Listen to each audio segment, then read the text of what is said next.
Dragon Ball é uma daquelas poucas obras que conseguiu marcar a infância de quase todo mundo, inclusive a minha, com seus personagens super fodas, seus momentos incríveis e as lutas épicas que quem viu nunca mais esqueceu. Ou você vai me dizer que você não arrepia só de ver o Goku contra o Freeza se transformando em Super Saiyajin pela primeira vez, o Goku versus o Kid Buu naquela trocação absurda, ou uma das minhas favoritas da obra inteira, Gohan vs Cell. Essa aqui é sem condições, de verdade. Facilmente daria pra fazer um vídeo sobre cada uma dessas lutas, ou até um vídeo ranqueando todas elas. Já comenta aí embaixo se você quer ver um vídeo assim. Mas hoje, seguindo a nossa tradição de analisar um personagem específico, bora falar sobre um dos caras mais fodões e estilosos de Dragon Ball inteiro. Um que quando apareceu, todo mundo ficou maluco. Não só pela sua aparência incrível, mas também pela sua história super pesada que ele trouxe pra anime, algo que até então era novidade. E é claro que eu tô falando do Trunks do futuro, o personagem que mudou tudo em Dragon Ball. Então se você quiser relembrar os melhores momentos dessa saga e entender por que o personagem é assim tão importante, fica até o fim desse vídeo, porque é exatamente sobre isso que a gente vai falar hoje. Começando do início. Lamento dizer que sou o único guerreiro que restou depois de 20 anos. A chegada do Trunks do futuro já acontece de uma forma muito impressionante. Bem no início da saga dos androides, ainda antes do Cell tocar o terror na sua forma perfeita, o Freeza tinha acabado de voltar pra Terra com o seu pai, totalmente focado na sua vingança contra o Saiyajin que tinha derrotado ele da primeira vez, vulgo Goku. E pra isso ele pretendia começar passando a faca em todo mundo, com seus soldados super poderosos. Mas é aí que o Trunks surge completamente do nada, fatia os soldados que nem salame e chega todo fodão em câmera lenta. E assim ele continua derrotando todo mundo sem nem sujar a espada. O cara realmente é diferenciado. Como se isso já não fosse o bastante pra mostrar que ele é foda, ele se transforma em Super Saiyajin. O que deixa, obviamente, todo mundo em choque, já que até então só o Goku tinha feito isso. O Freeza treme completamente na base. Meu cu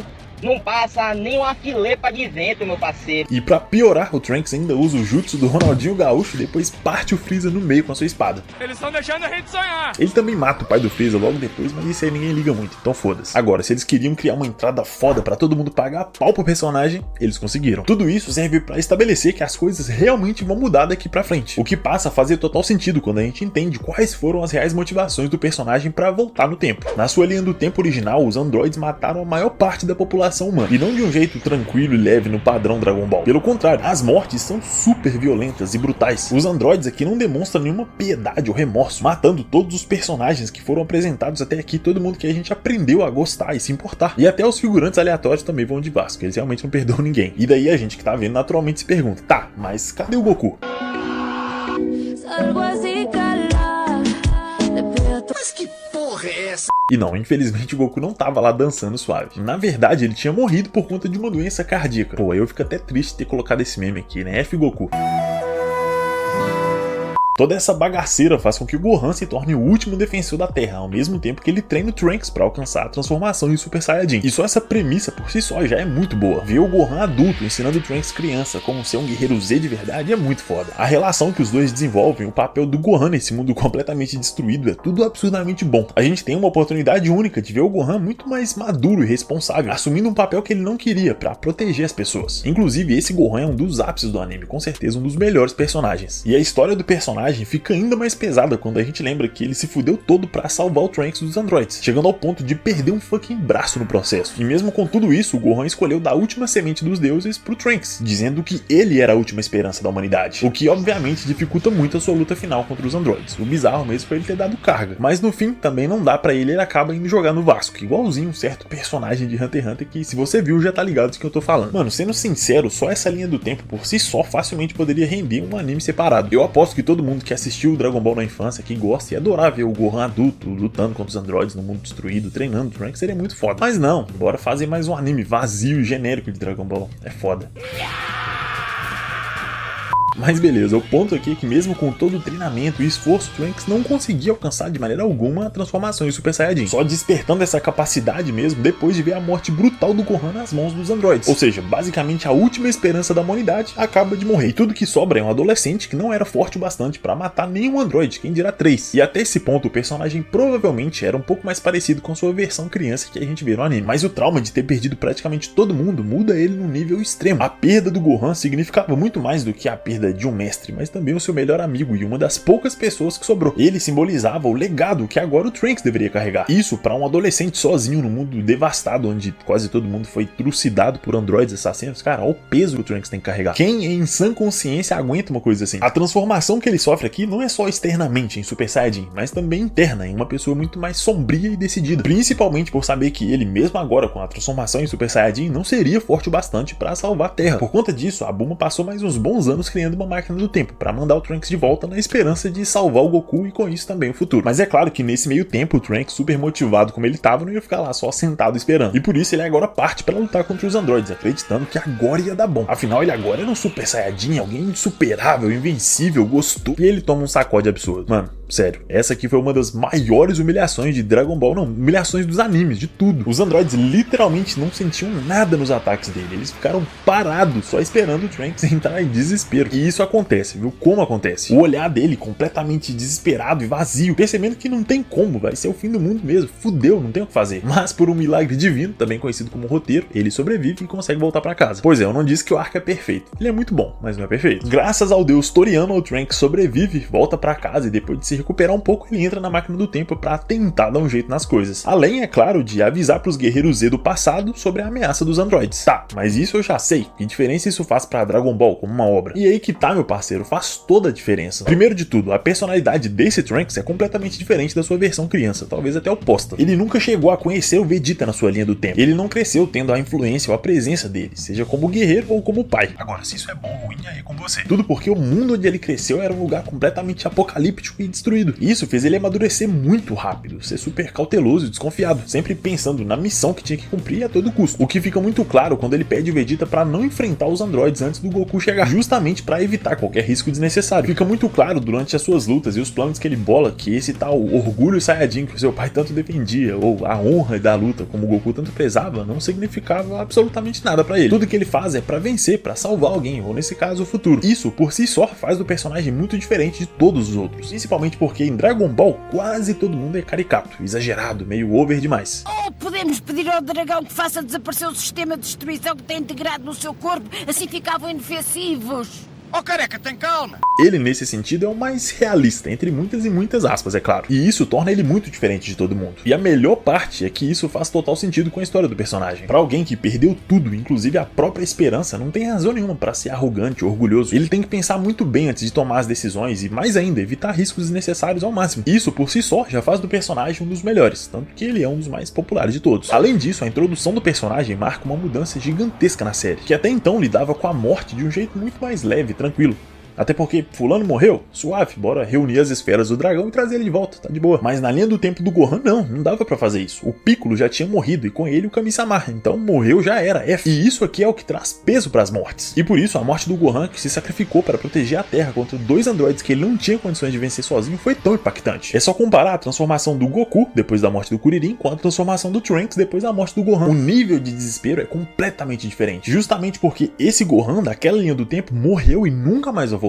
Isso traz peso, traz impacto. Exatamente o que o Trunks do futuro trouxe pra Dragon Ball. Depois disso, eles nunca mais investiram nessa temática ou fizeram bom uso dela. Sim, infelizmente. Mas o ponto é que a chegada do Trunks do futuro foi o melhor momento da obra quando se trata de impacto e temas sérios. Pelo menos pra mim. E a prova disso é a mudança clara que ele causa não só na linha do tempo, mas também nos personagens em si. Começando pela linha do tempo. A volta dele realmente salvou o Goku e deu uma vantagem gigantesca pros guerreiros Z contra os androides. Isso faz literalmente surgir outras linhas do tempo que inclusive são exploradas mais pra frente na saga Goku Black. Mas isso é papo para outro vídeo. A grande questão é que só a introdução do conceito de viagem do tempo e linhas temporais permitiu Dragon Ball explorar inúmeras possibilidades, já que com isso qualquer coisa pode ser feita, é só dizer que tal evento aconteceu em outra linha do tempo e acabou. Claro que isso também pode ser usado pro mal, para cagar completamente a franquia, mas é indiscutível que essa é uma ferramenta muito foda e provavelmente ajudou Dragon Ball a estar vivo até hoje. E de novo, se isso é bom ou ruim, é contigo. Pra mim, o ponto mais interessante, além da própria história do Trunks em si, é o relacionamento dele com o Vegeta. Pai, eu não sou o seu pai. Que, se você não tá ligado, tem um vídeo aqui no canal em que eu mostro por que o Vegeta é o personagem mais humano de Dragon Ball, então vê lá se você não viu ainda. Aqui a influência do Trunks é simplesmente absurda, literalmente um dos pontos mais complexos da obra inteira, já que no início o Vegeta não aceita o Trunks como seu filho. Mesmo assim, o Trunks que cresceu sem pai tem uma chance que ali é pra poucos. Ele tem a oportunidade de conviver com o pai, de treinar com ele, de provar que ele é digno, algo que por mais bad e tóxico que seja, faz muito sentido.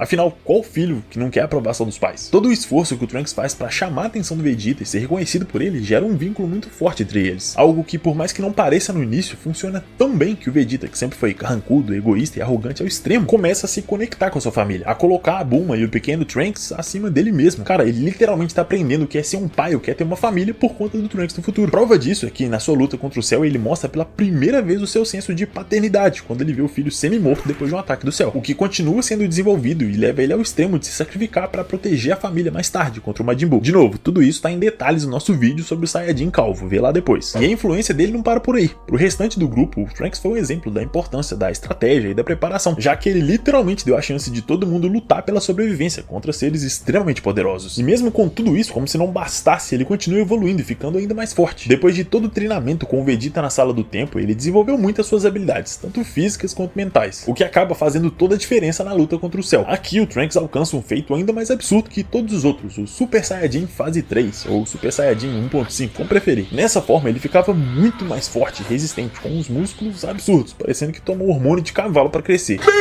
Nesse ponto ele fica com uma força muito maior inclusive que a do próprio Cell, ou seja, ele tinha o poder necessário para vencer, mas ainda faltava uma coisa muito importante. A velocidade. Por conta do aumento estratosférico dos seus músculos, a sua velocidade caiu muito, e por isso ele simplesmente não conseguia alcançar o Cell. E isso sem falar na energia absurda que ele gastava para manter essa forma. Ou seja, na prática, por mais que isso fosse um avanço, não era uma transformação útil para enfrentar alguém como o Cell. E isso gera um aprendizado muito grande para todo mundo que assistiu a cena, inclusive o próprio Trunks, que viu que poder bruto nem sempre é a solução, e que o crescimento real não vem só do aumento de poder, mas do autoconhecimento e da sabedoria. Ele acaba não sendo capaz de vencer e quase sendo morto por conta disso, o que só termina com aquela luta absurda do Gohan. O que, de novo, não significa que ele foi totalmente derrotado, é claro, já que a sua missão principal foi cumprida. Ele mudou completamente aquela realidade, salvando a vida de todo mundo e permitindo que a sua versão criança tivesse pai e amigos, uma vida que ele mesmo não teve. Mas ainda assim, não tinha acabado. Ele precisava voltar para sua linha temporal, derrotar os androides número 17 e 18, além do próprio Cell. Ao voltar para o futuro, ele confronta os androides, mas agora muito mais forte, inteligente e habilidoso. E por isso ele passa a faca nos dois sem muito esforço, mostrando que ele agora realmente era capaz de honrar o legado do Gohan, o que de quebra ainda impediu o Cell de alcançar sua forma perfeita, já que para isso ele precisava absorver o número 17 e o 18. E por conta disso, assim como o Freeza, o Cell também tremeu na base, tanto que ele queria roubar a máquina do tempo, voltar pro passado e absorver os androides de lá. Mas é claro que o Trunks não ia deixar isso acontecer. Ih, rapaz, tá falando sério? Ele não só percebe a presença do Cell, como leva ele para um lugar longe da cidade, que finalmente estava sendo reconstruída. E aqui eu nem sei se eu posso chamar isso de luta, porque se o Trunks deu carga contra o Cell perfeito, imagina esse filhote de alien aí. Não deu nem para aquecimento, e o Trunks não precisou nem de usar a fase 3. E depois desse fatality incompleto, o futuro finalmente estava a salvo.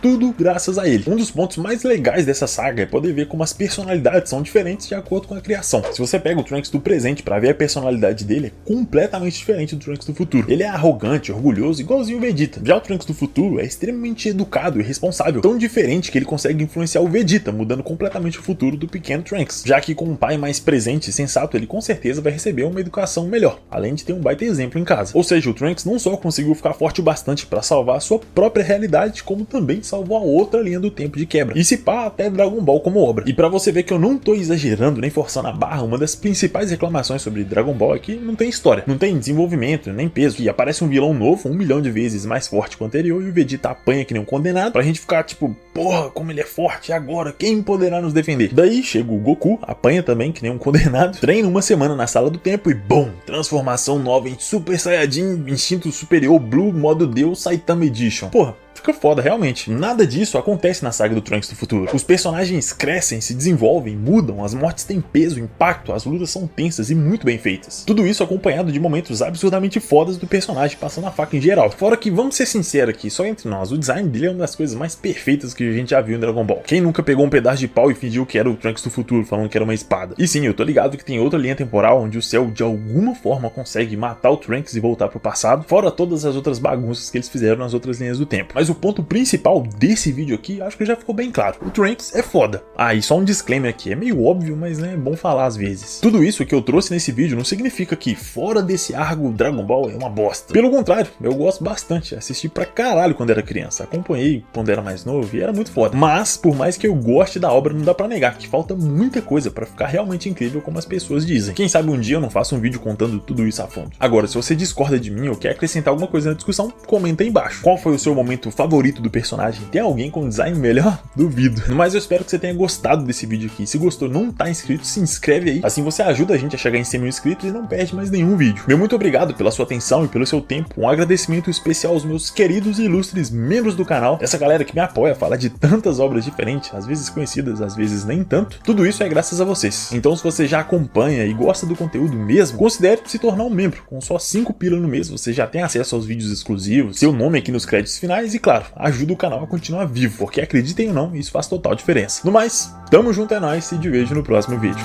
Valeu!